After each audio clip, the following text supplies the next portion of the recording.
দেখুন, communal attachment থাকলে আমিও তার বিরোধী চরম, আমিও তার বিরোধী। পশ্চিমবাংলা ভারতবর্ষে একটা ধর্মনিরপেক্ষ রাষ্ট্র, এখানে কমিউনাল অ্যাটাচমেন্ট থাকবে কেন? কিন্তু প্রশ্ন থেকে যাচ্ছে ওই অবধি যাচ্ছে কিভাবে? যদিও তার মুখ্যমন্ত্রী মহাশয়ের কথাটাকে আমি রেস ধরিয়ে বলছিলাম, ওই অবস্থায় যাচ্ছে কেন? অপশানই পেত না। প্রশাসন যদি সক্রিয় থাকতো ওই অপশানই পেত না। প্রশাসনের বিরুদ্ধে আগে ব্যবস্থা গ্রহণ করতে হবে, তবে সব নয়, যারা ওই গাফলতির সাথে যুক্ত। আজকের অগ্নিমিত্রা পল এলেন 3 দিন পরে। ওরা তো প্রথম দিন আসার দরকার ছিল না, সরকারে আছে তখন আসছেন, এটা পজিটিভ দিক, আমি নেগেটিভ বলবো না। সরকারের প্রতিনিধি আসছেন, কিন্তু ওই গাড়ি এখানেই দাঁড় করাবেন। এইটা হচ্ছে বিজেপি না, আগে আগে আগে অ্যারেস্ট হবে, আগে অ্যারেস্ট হবে তারপরে, আগে অ্যারেস্ট হবে তারপরে। আমার অপরাধ কি? আমার অপরাধ কি? আমার অপরাধটা কি? আগে এখানকার পুলিশ এসআই অ্যারেস্ট করবে, তারপরে এখানে যতগুলো মিডিয়া আছে সব মিডিয়া এদের ছবি আগে এখানে পুলিশকে উকিলে কোর্টে এখানে যাবে। তুমি যদি এগুলো জানো কি অপরাধ? রাস্তায় বেরোনো যাবে না? তুমি কেন পুলিশের গাড়ি সাইড দিলে? তুমি ফোন করে বলবো না সমস্যা আছে? ওদের ওদের ওদের কেন প্রেসটা দিলাম আমরা? গাড়ি এখানেই দাঁড়াবে, তুমি হাত গাড়ি দেখাও, সরবে তুমি না। হাত দেখাও, তুমি হাত দেখাও, বলবো ওদের কোনো সমস্যা আছে? এখানে যত পুলিশ আছে সব পুলিশ সাসপেন্ড হবে, পুলিশ এখানে দাঁড়িয়ে থাকবে,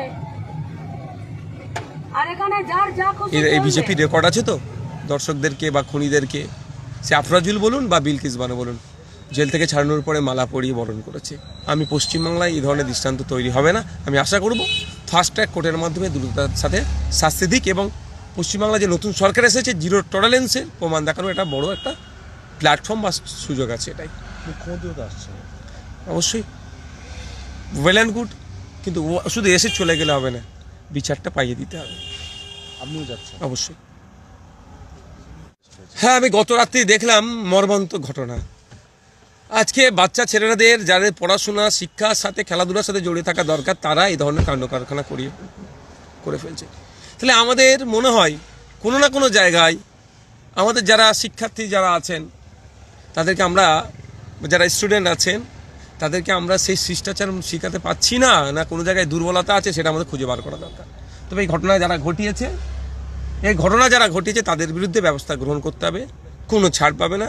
এক্ষেত্রেও বলবো দৃষ্টান্তমূলক শাস্তি দিলে আগামী দিনে ভয় পাবে, অন্যথায় এটা বাড়তে থাকবে, এটা সমাজ ধ্বংস হয়ে যাবে।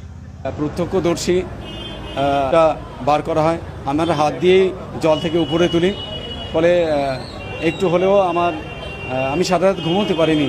মাঝে মাঝে সত্যি বলি, আমি রাত্রেবেলায় যখন চোখ হঠাৎ ভেঙে যাচ্ছে, আর ওর হাতটা যে আমার হাতে লেগেছিল, সেই হাতটা বারবার যেন আমাকে হাত ছেনে দিচ্ছে, কাকু ওই অপরাধীদেরকে তুমি ছেড়ো না, ওই অপরাধীদের তুমি ছেড়ো না, যেন বারবার আমার ওই ডাকটা শুনতে পাচ্ছি। এটা কোনো হাত তেলে নেওয়ার জন্য, কোনো আপনাদের আরটিপি বাড়ানোর জন্য, প্রশংসা নেওয়ার জন্য নয়, এটা মনের ব্যতিকুলা থেকে, মনের একটা কি বলবো, এটা বলার কোনো ভাষা নেই। যে তো আমাদের একটাই উদ্দেশ্য, যে ছোট্ট বাচ্চাটি 11 বছর বয়স, তিলে তিলে তাকে যে নির্মমভাবে সারা রাত ধরে তার উপরে প্রাথমিক অত্যাচার চালিয়ে জলের নিচে বস্তাবন্দি করে ডুবিয়ে রাখা হলো। আর আমি যখন ওর জল থেকে তুলছিলাম, সত্যি আমি ছিলাম না। ইভেন এখন যে আমি কথাটা মিডিয়ার সামনে বলার উদ্দেশ্য একটাই, যে সারা ভারতবর্ষ জানুক, আমাদের পশ্চিমবঙ্গ তথা ভারতবর্ষ জানুক, সমাজের মানুষ জানুক, যে আগামী দিন যদি কোনো এরকম ধরনের যাদের মন মানসিকতা, যাদের জানার সুযোগ মন মানসিকতা, যে একটা কচি বাচ্চাকে এরকম নির্যাতন করে তাকে আবার চাপা দেওয়া হয় জলের নিচে, তো তাদের একটাই শাস্তি, সর্বোচ্চ শাস্তি ফাঁসি হওয়া উচিত। আর এই ফাঁসিটা দেখে যেন, যদি সর্বোচ্চ আদালত এই ফাঁসি দেয়, এই ফাঁসিটা দেখে যেন সমাজের আর 5টা বাচ্চা সেফটিতে চলাফেরা করতে পারে, আর ওই দুষ্কৃতীরা ভয়ে আঁতকে ওঠে এরকম অপরাধ করার জন্য, যে না আমার এরকম অপরাধ আমি যদি করি আমার ফাঁসি হবে। তো এই উদ্দেশ্য নিয়েই আমরা আজকে এখানে একত্রিত হয়েছি, এবং আমরা চাই এই শোকাহত পরিবার সেই শোকাহত পরিবার, ইভেন আমাদের প্রশাসন তথা শুভেন্দু অধিকারী মহাশয়, আমাদের মাননীয় মুখ্যমন্ত্রী, আমরা সহৃদয় সম্মান জ্ঞাপন করি। এখানে কোনো রাজনীতি নয়, এখানে কোনো দল নয়, এখানে কোনো রং নয়, বর্ণ নয়, কারণ উনি আমাদের রাজ্যের মুখ্যমন্ত্রী। উনি এর আগেও একটা আপনারা জানেন দলে ছিল, সেখানে অসম্মত হওয়ার কারণে, এটা আমি মাননীয় মুখ্যমন্ত্রীকে আমাদের তরফ থেকে বার্তা দিতে চাই, আমাদের রাজ্যের তরফ থেকে বার্তা দিতে চাই যে মাননীয় মুখ্যমন্ত্রী আমাদের শুভেন্দু অধিকারী মহাশয়, আপনি জানুন যে আপনি অসম্মানিত হয়েছিলেন কোনো একটা দলে থাকায়, তাই আজকে আপনি আরেকটি দলে আছেন।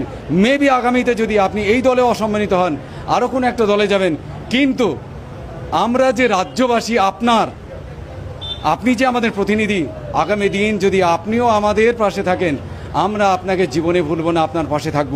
ফলে রাজ্যের মানুষগুলো আপনার যে দল হোক না কেন, আপনি যেখানে অসম্মান হবেন, আপনাকে সম্মানিত করতে আমরা সবসময় রাজি আছি। আমাদের এই সুবিচারের আপনি যে আশ্বাস দিয়েছেন, যে ভরসা দিয়েছেন, আমরা তার উপরে পূর্ণ আস্থা রাখি, বিশ্বাস রাখি। আমাদের পরিবারের তরফ থেকেও আপনি সঙ্গে সঙ্গে ইনস্ট্যান্ট ফোন করেছিলেন, আমরা কৃতজ্ঞ আপনার উপরে যে আশ্বাস দিয়েছেন।